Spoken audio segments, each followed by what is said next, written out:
How much does Europe spend on justice?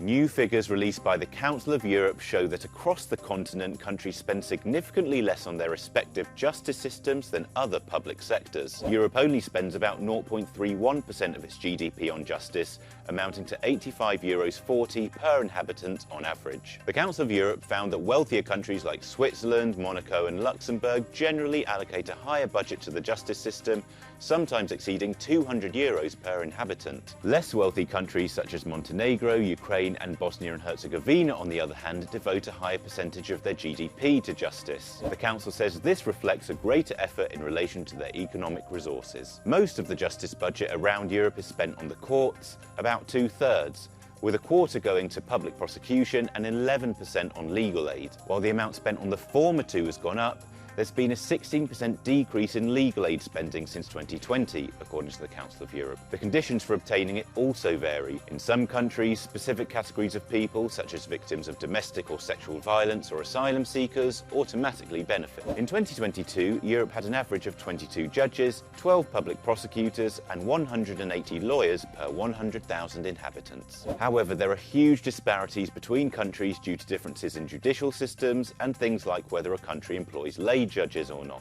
There are more women judges and prosecutors than men across Europe, 57% and 54% respectively. And the Council says that even though the glass ceiling is still very much a reality, the proportion of women in the highest positions continues to rise. In terms of access to justice, 44 Council of Europe countries offer free online access to legal text and case law, but only 3 provide free access to the courts. For more, take a look at our website, euronews.com.